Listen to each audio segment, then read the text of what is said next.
Hi again, everybody. Welcome to Inside Golf. I'm Harry Donahue. Coming up on today's show, we're going to get interested in the game of golf all over again. Well, not us maybe, but young kids. We're going to see how Chris Young, he's a pro over at Philadelphia Cricket Club, he's doing a heck of a job introducing the game of golf to young kids.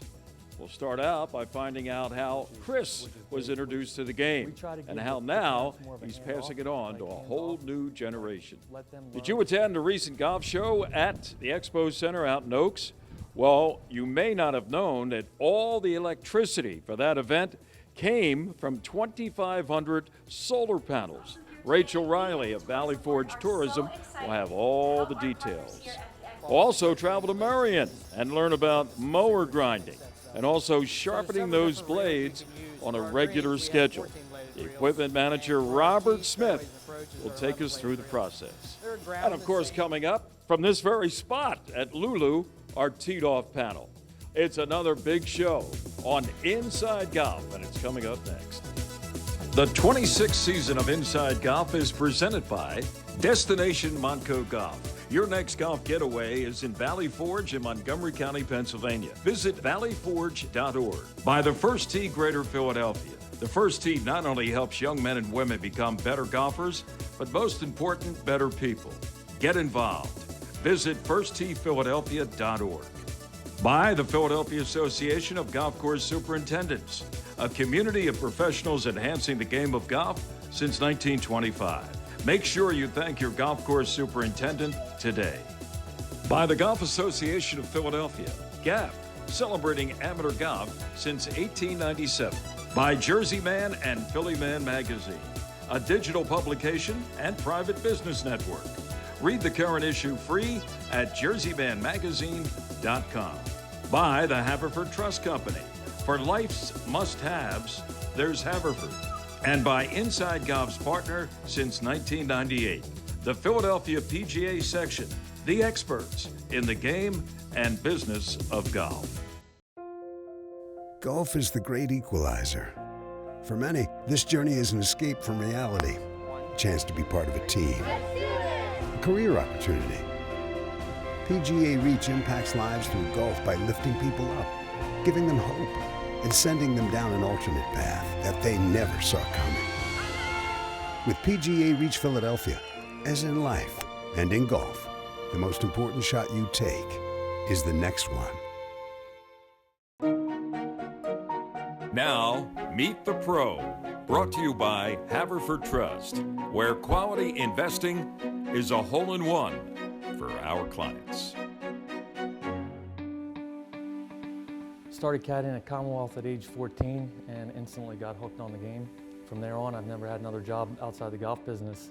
So obviously you start caddying, you want to make a couple more dollars. So the caddy master, Dan Kelly, good friend, told me, you're a rented mule. So until you learn how to play the game, learn the rules, learn how to assist your player, you're going to be that until. So that next season I started playing, working in the bag room, and just got hooked. I moved to Florida to go to college, couldn't break 100. And then, less than a year later, I'm breaking 80, almost shooting even par. So then I decided that maybe it's a good idea to try to turn pro. So came back from Florida, joined the program, and jumped in here at the Cricket Club.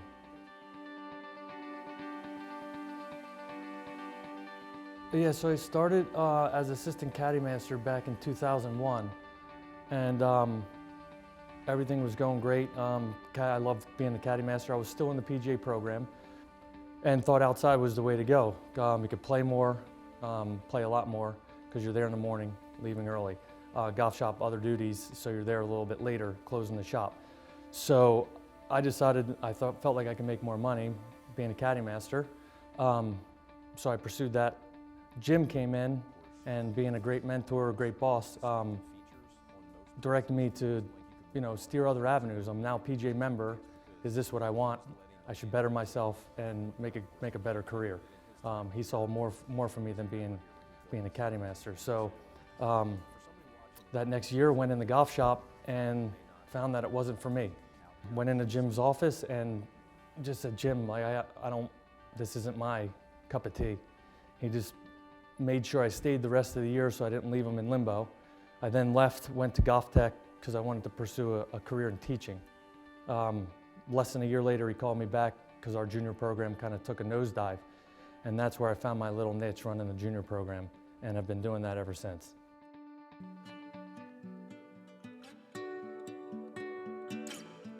The day-to-day is just, teaching in the afternoon and getting ready for the kids in the evening. Just because of our numbers, there's always an avenue for someone. If your son wants to come to us and be an elite player, there's an avenue for that. My goal is to build lifelong golfers. So I want you to get hooked on the game. If you want to make the next step and become an elite player, perfect. If you just want to be able to play with mom and dad for the rest of your life, wonderful. We have a junior program, an after-school program at St. Martin's, which most of the kids are at SCH, walk right across the street and participate in that. And then the kids that really want to play will come over here for an after-school program during the school year. A fellow PGA professional told me when I was struggling when I moved into the golf shop, so there's only 3 ways to make money in this business. Director of golf, head pro at a great facility, they're limited and those guys aren't going anywhere. You can be a great player and play on tour, that's very limited, or you can become a good teacher. So I obviously knew the other 2 weren't going to happen, so I fell into this direction. Very happy I did. Man, there's a lot of rewarding part. The most rewarding, getting a text or phone call from someone that has reached their goal or exceeded their goal or had a best round, or touching them that way. Somebody is super excited that they can't wait to text you to tell you how good they've done. Great job there by Chris Young at Philly Cricket, getting the youngsters interested in a game for a lifetime. All right, we talked in our opening about if you were at the Expo Center in Oaks, maybe you didn't realize that recently they flipped the switch from electric to solar power. That's right, solar panel, 2,500 of them kept the power on at the golf show and for every event at the Expo Center in Oaks. Rachel Riley from Valley Forge Tourism is here to tell us how they flipped that switch. The Valley Forge Tourism and Convention Board was excited to celebrate with their partners at the Greater Philadelphia Expo Center a pretty big solar project. The team at the Expo Center, they took a big leap of faith. They studied every aspect of solar and they did their homework. But more importantly, they looked in the mirror and they decided that leadership on sustainability started with themselves. The Expo Center and its staff has always considered itself a member of the community, and it's important to them that they find ways to give back to community. We draw on average about 1 million+ visitors each year, but we're also a place where not only out-of-town visitors come in, but staycationers come in. They view this center as providing great entertainment, great opportunities for consumer shows. Our solar rooftop panels will not only take care of ensuring that there's enough energy for all 140+ events that are here each year, but any surplus of energy will be delivered back to the grid and shared with businesses and homes in our local vicinity. So this is actually the 2nd largest solar rooftop in Montgomery County. It was the 2nd largest solar installation last year in all of Pennsylvania, and it's the 12th largest in all of Pennsylvania in history. So this is a groundbreaking, truly cutting-edge, pioneering project. But there's also opportunities for funding and training, and for that we want to hear more from the chair of the Montgomery County Board of Commissioners, Mr. Ken Lawrence. Well, sustainability is very important here in Montgomery County, and the Greater Philadelphia Expo Center, what they've done, it fits in perfectly with our efforts. There's a lot of jobs that are coming with that. There's financing available through our CPACE program, so if there are industries that are looking to do more, they should definitely get in contact with our Commerce Department to learn more. These solar panels that you see here on my left are actually very cutting edge. This is a new technology. Our goal is to make solar as easy as possible, that solar is the future, that I hope in 5 or 10 years solar becomes commonplace, that to our children and grandchildren, it's not, oh wow, you did solar panel, but why didn't you do solar panels? Because the sun is free. The sun comes out pretty much every day, and it doesn't create any exhaust or fumes or carbon or pollution. It's hitting our roofs. Why aren't we collecting it? Why aren't we harvesting it? Now that the switch has officially been flipped, the electricity has been turned off, the solar has been turned on, and we are super pumped to see more things to come here at the Greater Philadelphia Expo Center at Oaks. For the Valley Forge Tourism and Convention Board, I'm Rachel Riley. Thanks, Rachel. Great story on how they have flipped the switch when it comes to power from electric to solar at the Expo Center in Oaks. Stay with us. Coming up next here on Inside Golf, we're going to talk about sharpening those mower blades and how it gets done by the professionals working on the golf course at Merion. That's next here on Inside Golf. Here is for a fairway mower. For over 2 decades, First Tee has created experiences that build character. We believe every kid deserves to feel supported, safe to try something new, and to be prepared for what comes next. We develop their swing, but more importantly, their inner strength. Because we know what's inside doesn't just count, it changes the game. Come join us at First Tee.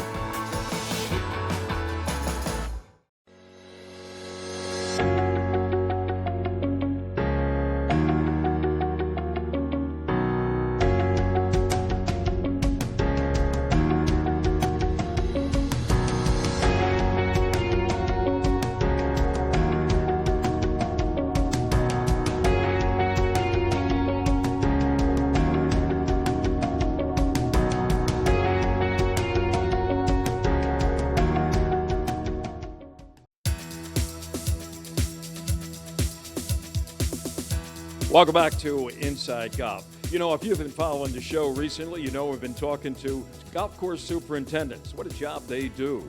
And one of their responsibilities is cutting the grass, whether it's in the rough or on the fairway or on the greens. Mowers, how to keep them sharp. We went to Merion to find out how they do it. So one of the most important parts of a equipment manager or a golf course mechanic's job would be to make sure that the reels are ground good and sharp. The sharper something is, the better quality cut you get. The better quality cut you have, the less stress there is on the blade of grass.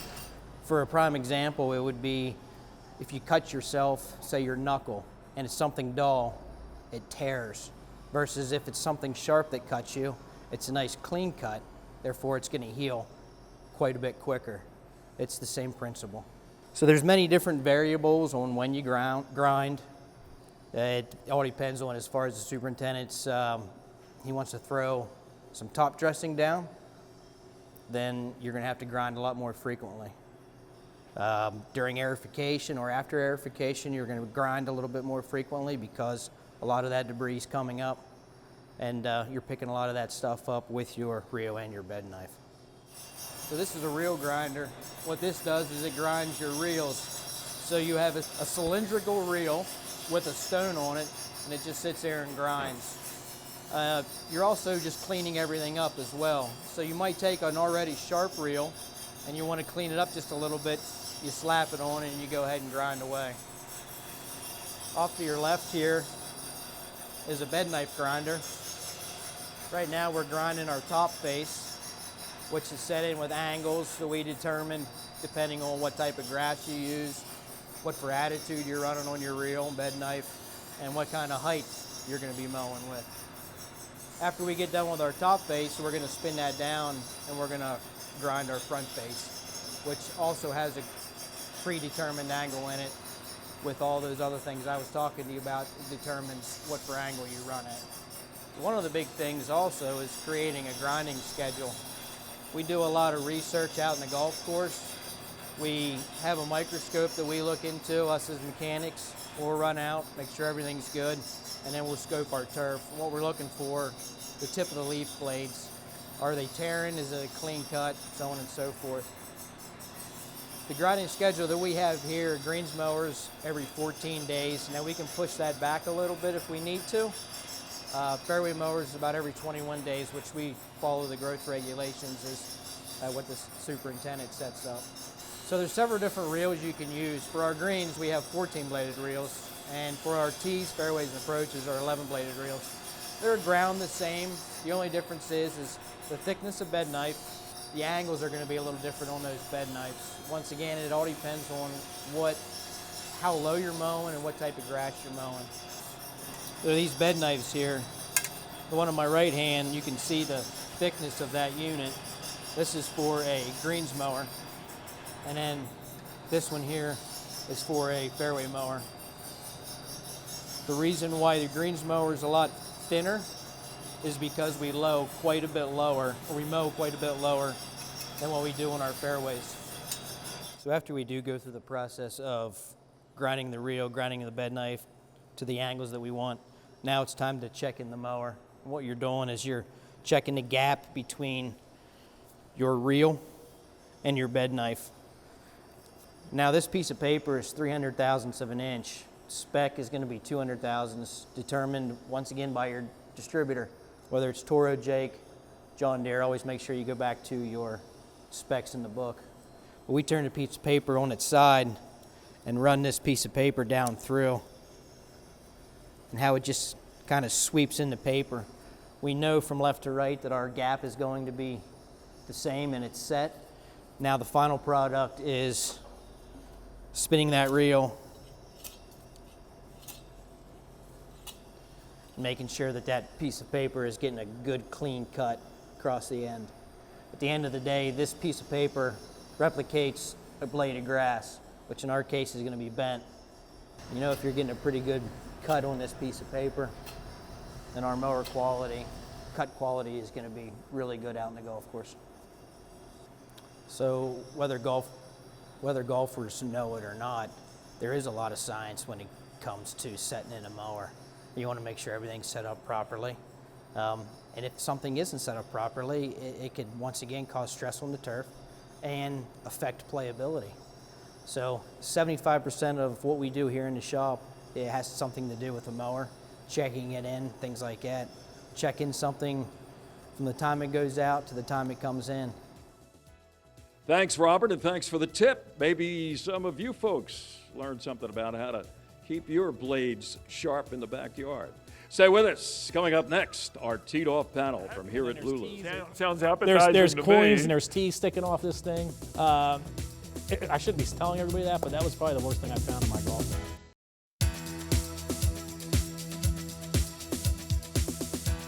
Welcome back. Inside Golf continues. We are at Lulu Country Club in Upper Dublin with our teed-off panel. Hey, if you want to find out more about Lulu Country Club, go to their website, lulucc.com. A lot of things always happening here at the Lou. That's the kind of language we use here because we've been around a lot.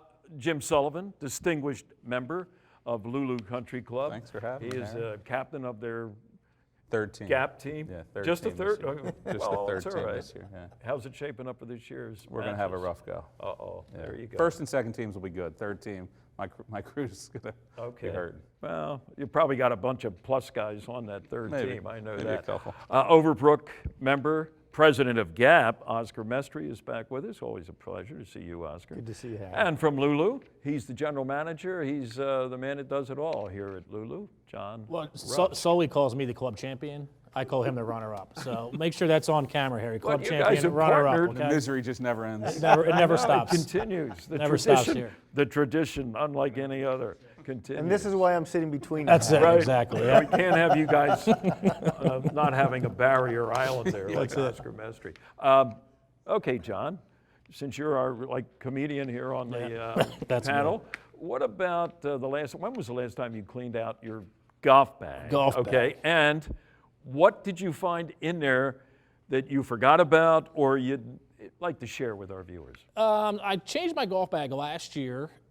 I opened a big pocket. There's a golf ball that was encrusted in some type of chocolate material, melted onto this golf ball, then had crumbs all over it. So it was it looked like a snack that wasn't invented yet. snack? And then there's teas. Sounds appetizing There's to coins me. and there's teas sticking off this thing.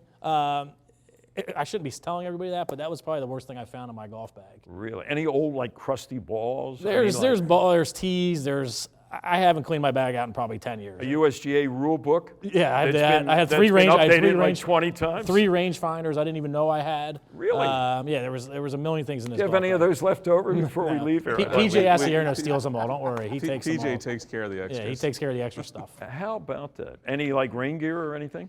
No, that usually gets eaten up by the cart guys. You know, they go in my bag, steal my stuff. So At none of that stuff, but- this age, you don't play golf in the rain. I'll tell you that. He's right. Now, Good point. Oscar, I can't imagine you having anything in there quite like he described, but, you know, maybe I'd be surprised. Would I? Well, I would say that, you know, throughout the season, you know, you're putting in snacks because, you know, you're preparing for the tournament. You know, you don't know if you're going to have time to eat. And then, you know, You forget about them. You find, oh my God, this thing's, you know, well past the expired date. Maybe I ought to throw it away. But I was going to say that one of the things you find out, I mean, just because of what golf has become, where there's, in senior golf especially, where you're in a cart a lot more, you tend to be a little less paying attention to how many golf balls you accumulate in your bag. You grab the old ones, you know, I'm not going to play with these anymore, but I'm going to transfer them to the shag bag, but I don't. Until the time where you say, you know, you get an invitation to Merion, you get an invitation to Pine Valley, and you know somebody's going to be on this bag, you all of a sudden you start going through this, and you start lightening up the bag. Right. Or the cart guy picks the bag and goes, oh! False over. That's also a tip to That's get a sign? empty your bag out. So when you do that, you just find, oh my gosh, it's the same type of thing. You've got extra gloves that you should really just throw away, balls that have no usage. You should Right. put them in a shag bag or donate them to charity. And again, some past unopened snacks. I don't know that How about like a pack of orange crackers that you thought you were going to eat, never did, and you put them in there and it's all crumbs? It's all crumbs. Oh, that's nasty. That's nasty. Now, speaking of heavy bags, I know, I'm not giving out any tales here, you used to caddy at Pine Valley, be one of those guys, and at Pine Valley, they used to like tell guests, right, like, hey, your bag's too heavy, or the caddy master would, right? Yeah, we would subtly suggest that your bag might be too heavy because your 14 clubs were in a new, easy to carry bag. That occasionally happened, but you try to do the right thing. One day down there, caddying, it was a twosome. Rarely do you have a twosome, but I had a guy that was kind of vice chairman for American Express, and another guy. Any business aficionados will know the name Lou Gertzner. And so in like 1996, he was the king of the world. He was the equivalent of Tim Cook or he was the chairman, 10-year chairman of IBM, which was at that time, I think, the biggest company in the world. So he's got a Callaway staff bag with left hand, beryllium, something or other clubs, geared up top to bottom with Callaway stuff, and talking about his brand new clubs, and he just got fitted and all this stuff, and he was a little bit of a pain in the neck. I mean, he was not somebody that you enjoyed. What was his being with. handicap? He wasn't particularly good, and on about the fourth hole, I'm not really a starstruck kind of guy, and I didn't know who Lou Gertzner was. Okay. And the host says, hey, Jimmy, you know who this is? I said, nah, is he somebody with Callaway or something? I had no idea how, and how, in hindsight, how naive that is. But he started cracking up. Hey, Lou, he thinks you're with Callaway or something. So you got the whole buyout. It was the worst. It was, in hindsight, the worst thing in the world. But that's the one staff bag that weighed 77 pounds that we were not allowed to swap out. And now I understood why. He's chairman of the biggest company in the world at the time. Yeah, So I knew his I never met Lou, but I knew his brother. He worked for Group W Broadcasting back in the day. But personally, how about your bag now? Yeah, my bag's pretty good. I actually switch back and forth often because I'll carry my bag a lot. I still like to feel like I should be young enough and fit enough to carry. And I usually am wiped out by about the 13th hole and maybe change my mind. But I have a carry bag and call it a cart bag. It's still just a normal stand Like a Sunday bag. bag or something? Yeah, so mine's not too bad. I did have as a kid, carrying in a tournament for two really good players, and one of them had a little bit of a drinking reputation, and we walked off the third green. He just hit it 4 feet for birdie on 1, 2, and 3, made all 3 putts, and off the back of the third green, he goes in for a water bottle that was like the 20-ounce big water bottle, filled to the top with what looks like water, and it was straight room 90-degree vodka. Wow, Took a gigantic no ice cubes swig. or anything. You're not getting a name, I'll tell you that. No ice cubes, no nothing. And I mean, I'm 18, 17 years old and opened it because I suspected and took a whiff and almost passed out. Wow, that would have been horrible for the caddy to go down with just a whiff. And Did he birdie the next hole? That's the question. He shot about 8 under for the day. It was unbelievable. We're not recommending you do that at home, folks. Yeah, no, it was. Everybody. Each hole, the bag got lighter. That was good. Yeah, it did. By the end of the round, he had finished it, right? There you go. How about that? Well, you never know what's inside your bag until you look there. So our advice, the moral of this little segment is clean out your golf bag and stay away from that big bottle of vodka. Oh, okay. Thanks, guys. We'll be back. More of Inside Golf in just a moment.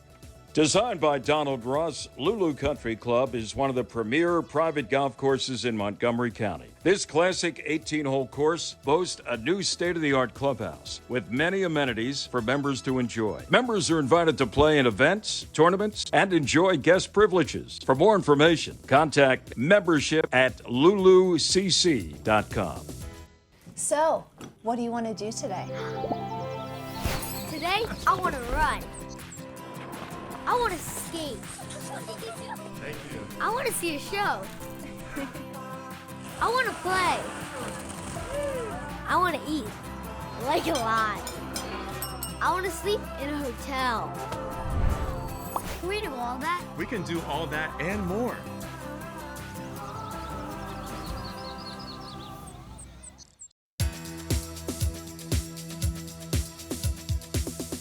That's it for this week's edition of Inside Golf. We want to thank Chris Young for showing us how he's getting a lot of young kids involved in the game at Philadelphia Cricket. Rachel Riley of Valley Forge Tourism on flipping the switch from electric to solar power out at the Expo Center in Oaks. And to Robert Smith, sharpening those blades, getting ready for the golf season at Merion.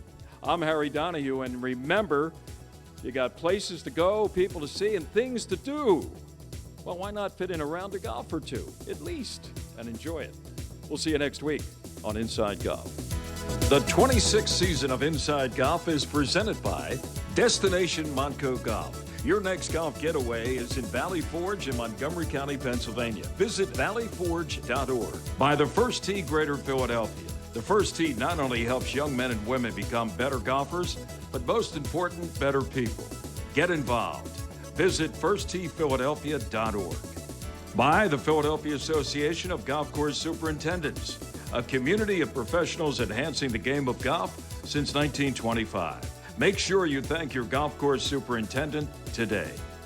By the Golf Association of Philadelphia, GAP, celebrating amateur golf since 1897. By Jersey Man and Philly Man Magazine, a digital publication and private business network. Read the current issue free at jerseymanmagazine.com. By the Haverford Trust Company. For life's must-haves, there's Haverford. And by Inside Golf's partner since 1998, the Philadelphia PGA Section, the experts in the game and business of golf.